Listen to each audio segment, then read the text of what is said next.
Otro tema que esto, la verdad que puede ser curioso. Yo no sé si, Francis, que tú fuiste quien nos envió los artículos correspondientes, tienes información desde dentro, pero viendo lo que se ha puesto en el archive, tiene pinta de que aquí hay faranduleo, porque les cuento. Hay un artículo que se publicó utilizando, perdón, un preprint que se subió al archive antes de estar publicado formalmente en la revista, utilizando datos de Gaia. Ya le hemos hablado muchas veces que es un satélite que mide paralajes, con lo cual va a dar o está dando distancias muy precisas a muchísimas estrellas de la galaxia. Está previsto que llegue a catalogar 1.000 millones de estrellas, que de por sí no parece un objetivo muy espectacular de una misión, pero que está ayudando a muchas otras cosas, ¿no? Y de hecho es raro el episodio de Coffee Break que no hablemos de algún trabajo hecho con datos de Gaia. Este es uno de ellos.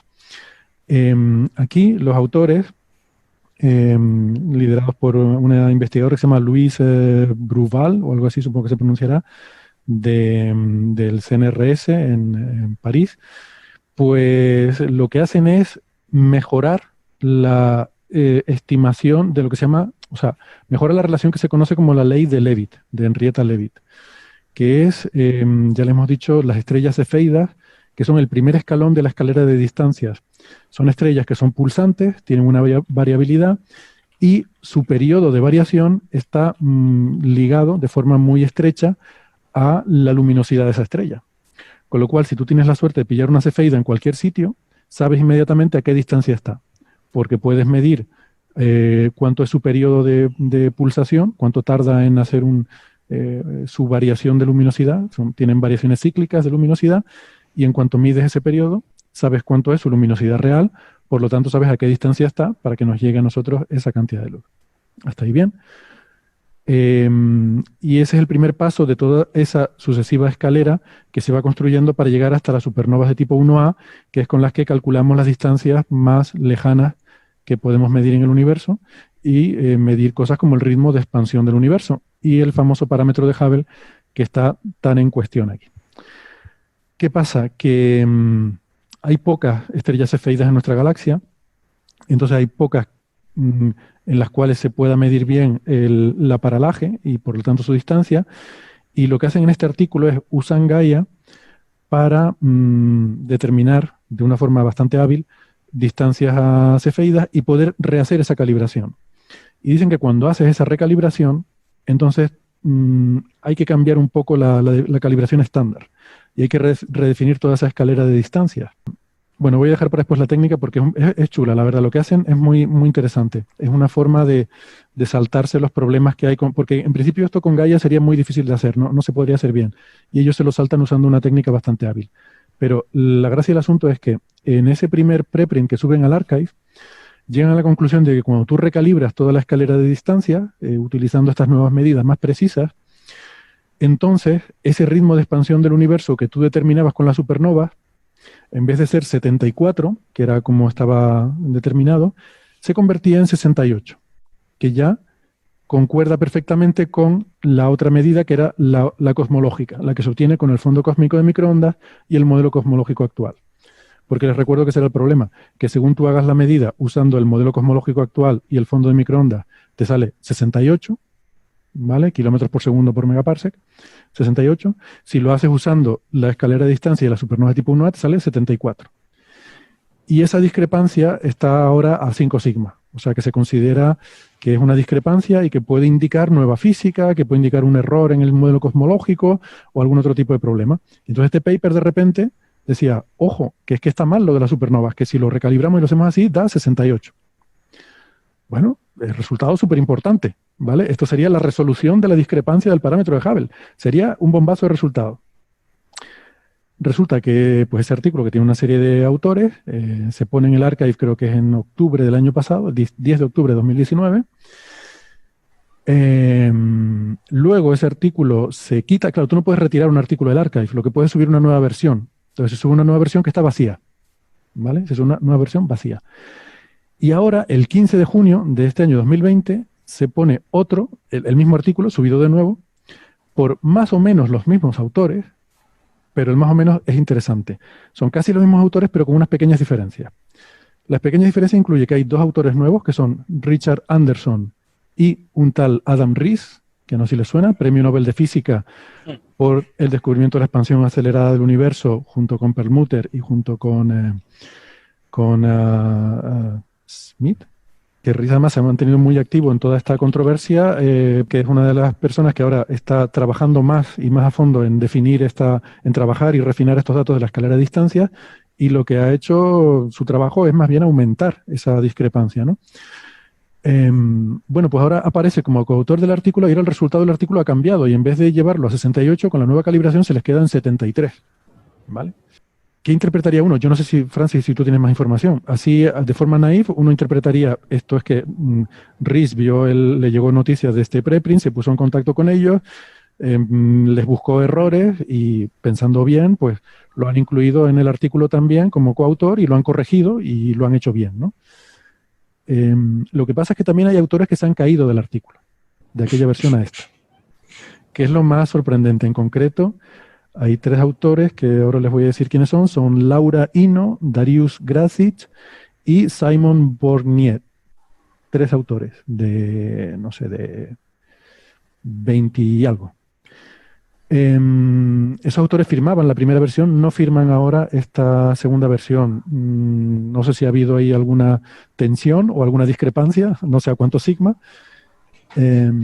Y lo que sí aparecen es en los agradecimientos. El artículo ha cambiado bastante, pero se ve que es el mismo artículo por estructura, por figuras, por datos, etcétera, pero está reescrito completamente. Y los agradecimientos son básicamente lo mismo, son los agradecimientos neutros, un párrafo grande en el que se pone a tu agencia financiadora, la persona la institución que te financia la beca, los que proveen los datos, a la misión Gaia, etcétera. Pero en la segunda versión dice: agradecemos a D.Gracit, S.Borniet y L.Ino por sus comentarios que han llevado a mejoras del estudio actual. Que estos son los 3 coautores del anterior. Pasan de ser coautores a darles las gracias por comentarios que han mejorado el paper, ¿no? Suena que aquí ha habido discrepancias, ¿no? Yo no sé, Francis, si tú conoces más de la intrahistoria de esto. Mucho más no conozco. Sí sé que eso, cuando se publicó este artículo, rápidamente en varios blogs, en redes sociales, Riess puso las manos en el cielo diciendo que esta gente no tenía ni zorra idea de más. Porque ellos tienen que situar las cefeidas en cúmulos estelares, y utilizan datos de Hubble. Y lo que decía Riess es que no tenían ni zorra idea de trabajar con datos de Hubble, que se habían dedicado a trabajar con datos de Gaia y que ni se habían preocupado cómo se manejan, cómo se filtran, cómo se gestionan los datos de Hubble, y que lo que habían hecho con los datos de Hubble era una barbaridad. Eso se dijo en varios foros en aquel momento, entonces la gente lo criticó muchísimo, entonces ellos rápidamente, como el día siguiente o 2 días después, quitaron el artículo, ¿no? Quitaron el artículo y dijeron, bueno, lo haremos, lo estudiaremos, ¿no? Y probablemente lo que haya hecho Riess sea, pues, darle uno de sus becarios, uno de sus postdocs, a esa colaboración para enseñarles a manejar esos datos de Hubble, y ahora, como da un resultado que le apoya, pues claro, él lo firma, ¿no? Y en cuanto a la gente que se ha ido, algunos de ellos son jóvenes, lo mismo eran postdocs, eran gente que estaba haciendo postdoctorado y que estaba acabando, y lo mismo, no lo sé, pero no tengo datos de los autores que han desaparecido, de por qué han desaparecido. No... Sí, pero vamos a ver, si tú trabajas en un sitio y luego te vas a ese sitio, los papers en los que tú hayas trabajado se te pone el coautor. A veces lo a lo mismo mejor eran se los pone... que hicieron los análisis de los datos de Javi. Claro, es que no lo sé. Lo mismo es que hicieron análisis que estaban mal y los echaron y tal. Pero, yo a ese detalle no he llegado. O sea, lo que yo he leído es eso, un poco el tema ese, ¿no? De que Riess se o sea, escandalizó y... tú normalmente no echas de un paper a gente con la que has llevado a una versión anterior del paper. O sea, eso Claro. o sea, tendrías una cosa muy disparatada. Lo que pasa a veces es que hay gente que se va de algo y dice, yo no firmo esto, porque no estén de acuerdo. Me parecería una explicación más lógica esa, que decir, no, te echamos de este paper, pero vamos, es que ya había un trabajo hecho y escrito el paper y subido al archive, con lo cual, es que incluso aunque hayas trabajado solo en una parte del trabajo, se supone que tienes que ser coautor. Y el hecho de que... Una explicación alternativa, yo no sé cómo se trabajará en estos grupos, pero hay grupos muy grandes en donde firma todo el mundo por decreto. Entonces, pues igual estas personas realmente no habían hecho nada para ese paper y los pusieron en la primera versión porque estaban en el grupo, luego se piran, pues como no han hecho nada, los quitamos. No lo sé. ¿Pero los pones en los agradecimientos? No sé. Es raro. Sí, es raro. Yo te digo, por ejemplo, Laura Himno empezó a publicar hace pues, como 6 años, en 2014, por ahí. Es decir, que es una persona joven, empezaría con su tesis doctoral, debe ser una postdoc. Entonces no sé realmente qué papel tiene. Pero no tengo esos detalles. Yo, al menos las cosas que he leído por redes sociales en aquel momento, sobre todo esto lo leí mucho cuando hubo la polémica, ¿no? Retiraron el artículo. Entonces hubo gente en mi blog que me pidió, tienes que hablar de este artículo. No sé cuánto. Y dije, de este artículo no voy a hablar porque hay cosas que no me creo bien y ahí la gente en redes sociales está diciendo que está todo mal, ¿no? Entonces, si está todo, puede que esté todo mal, yo no hablo. Y al final lo retiraron y dije, he hecho bien no hablando del tema, ¿no? Pero bueno, ahora ha vuelto a aparecer y claro, te sorprende un poco que aparezca con un nuevo número en Archive y con pequeños cambios en los autores. Es que lo curioso es que no hayan subido una nueva versión del artículo, sino que hayan creado una versión nueva. Sí, quieren olvidar completamente lo anterior. Sí, querían desligarse totalmente de lo anterior. Y es porque insisto, el Archive no te deja retirar un artículo. Entonces lo que han hecho es reemplazarlo por uno vacío. Pero claro, tú puedes acceder a la versión anterior. Sí. De hecho, me consta que en Twitter alguien invocó al director del Archive porque decía, a mí esto me parece un uso muy raro de la opción de reemplazar. Archive te da la opción de subir una nueva versión del artículo, pero es para que subas una nueva versión. En vez de subir una nueva versión, ellos subieron un fichero vacío que ponía, tiene que ser un fichero de látex, entonces ponían fichero vacío o algo así. Ponía 2 palabras y tal.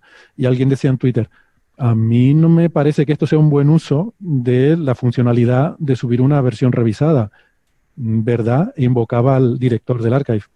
Y el director del Archive respondió algo así como que, interesante, tendremos que mirar esto. Sí, pero sé que lo ha hecho otra gente, ¿eh? O sea, no es un caso único. Sé que mucha gente ha retirado artículos de Archive haciendo eso. O sea, subes una versión vacía y entonces dejas como claro que, claro, la versión oficial sin la versión, ¿no? O sea, porque el código de Archive acaba sin acabar en nada, es, digamos, la última versión posible. Y si acabas en V1, V2, V3, pues son cada una de las versiones, ¿no? Hay artículos en Archive que tienen hasta 40 versiones, o sea, una cantidad enorme de versiones, ¿no? Pero en principio, con solo los números accedes a la última. Entonces, claro, si cuando tú accedes con esos números a la última, cuando tú citas un artículo, no citas cada una de las versiones, ¿no? Citas solamente la última. Entonces, accedes a la última, la ves vacía, pues dices, pues es que el artículo no está. Lo han retirado por algo, ¿no? No, ya sé. Error o... Ya sé por qué han hecho un número nuevo, una subida nueva de Archive, en vez de una versión nueva. Es porque han cambiado los autores. Han cambiado los autores y han cambiado el título también. Han puesto otro título nuevo. Es que cuando cambias, o sea, cuando tú subes un artículo al Archive, especificas los autores. Eso no lo puedes cambiar. Puedes subir un PDF diferente, pero los artículos, o sea, los autores que aparecen como autores de ese artículo para el Archive, que constan en sus metadatos y demás, son los originales. Entonces, si quieres cambiar los autores, tienes que de alguna forma retirar ese artículo y crear uno nuevo. Que no puedes retirar, pero bueno, pues en este caso lo han sustituido por una versión en blanco y han creado un artículo nuevo. Pues seguramente es por eso, ahora que caigo. Total, ya ves, por un cambio de nada que querían hacer en el título, de una nueva calibración de las cefeidas resuelve la tensión en la constante de Hubble, a una nueva calibración en las cefeidas no resuelve. Total, por una diferencia. Exactamente lo mismo de antes. Bueno. Bueno, el cambio un poco más sutil, pero sí, más o menos. Y, bueno, el artículo es interesante, lo que pasa es que ya te digo, yo en general cada día se están publicando muchos artículos sobre el problema de las cefeidas y se están publicando muchos artículos sobre el problema de las supernovas 1A. Hay mucha gente ahora mismo trabajando en realmente si las cefeidas son tan buenas métricas de calibración como se esperaba, porque la física de las cefeidas en principio es súper trivial. Los modelos son en una D súper sencillos, asumiendo una simetría muy, muy esférica, muy sencillita, y en realidad las estrellas son cosas muy complejas. Entonces, lo mismo, no todas las cefeidas tienen el mismo ritmo también determinado como se pensaba, ¿no? Y lo mismo está pasando también con las supernovas 1A. Ya hay varios artículos que se han publicado diciendo que no es tan raro que haya fusión de enanas blancas en las supernovas 1A en lugar de acreción de materia de otra estrella, ¿no? Que el mecanismo que se suponía que era súper excepcional, lo mismo es el dominante. Y hay artículos hablando de estadísticas de hasta el 40% de las supernovas 1A son debidos a fusión de 2 estrellas de enanas blancas, ¿no? Entonces, esa fusión produce un pico que no es una misma curva, ¿no? Y aparenta ser parecida, pero hay pequeñas diferencias. Lo que pasa es que son diferencias sutiles. Entonces, todo eso va a cambiar completamente la escalera de distancias. La escalera de distancia ahora mismo tiene que estar temblando en las piernas a Riss porque le están atacando por todos lados. Le están golpeando, eso sí, con pequeñas pelotitas de estas de ¿cómo se llama el juego este que es una mesa verde y una pequeña red? Ping-pong, ¿no? Ping-pong. Le están golpeando con pequeñas pelotas de ping-pong, pero cualquier día empezarán a golpearle con pelotas de golf. Y entonces sí le va a doler. Ahora se está protegiendo porque le duele poco. Lo que tiene que hacer Riz, como cualquier buen científico, es intentar buscar la verdad, no intentar empecinarse en que sea lo que dije. No, bueno, yo estoy exagerando, pero te quiero decir, pero que el Riz es una persona que, además, no sé si lo has visto en alguna de las charlas que da muchas charlas, ¿no? Y hay muchas charlas en vídeo, como el premio Nobel, etcétera, pues es fácil de ver. Yo he visto muchas charlas de Riz. Y Riz tiene una manera de contestar, una manera de entrar con la gente como diciendo, sí, señores, que yo soy premio Nobel. No, tú no lo eres. ¿Tú eres premio Nobel? No, yo soy premio Nobel. Así que tranquilidad, ¿eh? Que aquí las cosas hay que dejarlas por delante. Esa es una actitud que a mí, por lo menos personalmente, me desagrada. Sí, esto es como para decirle, no, yo premio Nobel no soy, pero me enseñaron lo que era el argumento de autoridad. También. O sea, hay que responderle exactamente así. Que muchas veces, yo he visto charlas en las que directamente ha acusado a la persona que le preguntaba de que no tenía ni idea. De que no tenía ni idea de lo que estaba haciendo, pero pues si quieres vente a mi grupo y te enseño cómo se hace eso. Y tú dices, pero no, eso no es la idea. O sea, la idea no es que porque te rasquen y te pinchen, tú digas, no, es verdad que usted es una persona que no sabe de lo que está hablando, véngase con mi grupo que yo le enseñaré cómo hay que hacerlo para que dé lo que a mí me da, ¿vale? Porque lo que usted le da no puede estar bien, porque no le da lo que a mí me da, que lo que a mí me da está bien, porque me da a mí. Pero lo que le da a usted no puede estar bien. Me da a mí que está bien. Pues sí, que igual tiene razón, ¿eh? O sea, es que igual tiene razón, claro. Esto simplemente es como una actitud muy negativa, ¿no? Pero muy reprochable, pero eso no quiere decir que esté equivocado. Sí, no, mucho menos. Pero a mí me molesta. Me gustaría, o sea, lo mismo en persona, después cuando quitan el vídeo de las charlas y se va a tomar el coffee break, es una persona súper maravillosa y va a la otra, perdona lo que te he dicho, no quería decir para el vídeo, pero en los vídeos queda muy mal. Yo quiero decir un par de cosas. Lo mismo quiero decir que es posible que tenga razón y lo mejor lo que pasa es que está muy convencido de lo que dice, porque es verdad que de su tema sabe muchísimo. Yo hablé una vez con él porque lo entrevistamos aquí en Coffee Break. Lo que pasa es que eso fue hace un montón de años, fue no sé, en 2016 o por ahí, y es una pena porque fue antes de toda esta historia de todo el debate y la discrepancia. Entonces, claro, en aquel momento no hablamos de nada de eso. Hablamos de cosas graciosas y la verdad que estuvo muy simpático, pero porque era todo así como muy, no sé, de cosas divertidas, ¿no? No había así salseo para sacar. Igual estaría interesante ahora volver a hablar con él. Yo creo que si hubiera que entrevistarle ahora le tiene que entrevistar a alguien del nivel de Alsina, ¿eh? O sea, porque este hombre puede estar más a la defensiva que un presidente del gobierno. Bueno, si de verdad se confirma que él tiene razón, lo que tenemos que recordar es que recibiría un segundo premio Nobel. Entonces, claro, eso en todas las quinielas está. O sea, que si se confirma que la constante de Hubble vale del orden de 75, tiene un premio Nobel. Bueno, no sé. Yo pienso que para eso tendría que ser que se confirme que haya una discrepancia y que esa discrepancia lleva nueva física, más que... Es que no hay otro medio, o sea, derriba completamente el modelo cosmológico estándar. Si todos los datos del fondo cósmico microondas predicen que con el modelo cosmológico estándar, solamente con 6 parámetros, describo toda la física en la época de la recombinación, cuando se produjo el fondo cósmico microondas, y que con solo 6 parámetros soy capaz de llegar desde entonces, que es cuando el universo no tenía ni 1 millón de años, cuando el universo tenía 380.000 años, como de ese orden. Hasta ahora todo lo predigo, y de repente llega un señor y dice, no, perdona, ahora no lo predices. El modelo cosmológico estándar está completamente mal. Sí. Falta un parámetro. Y yo no voy a ser el teórico que diga cuál es. Yo soy el experimental que descubre que está mal con 6 parámetros. Eso es para premio Nobel. Sí, yo estoy de acuerdo. Sería interesante. Y Riz lo está vendiendo así. Quiero deciros que se ve así, que va con esa actitud. Una actitud de que yo voy a por el premio Nobel. O sea, y que voy a ser el segundo físico que va a obtener un segundo premio Nobel en física, después de Bardeen. Entonces, ese tipo de actitud a mí personalmente me chirría, pero bueno, yo acepto que él sea el mayor experto del mundo en esto. Pero ahora mismo hay mucha gente criticándolo, ¿eh? Tanto el tema de las cefeidas como el tema de las supernovas anuales, hay mucha gente que está pensando que la posible existencia de errores sistemáticos en las cargas de distancia es debido a que no entendemos bien las cefeidas y que no entendemos bien las supernovas 1A y que hemos asumido que eran triviales de entender y que nos estamos dando cuenta de que, desgraciadamente, lo que pasa muchas veces en ciencia, las cosas no suelen ser triviales, ¿no? Bueno, muy bien.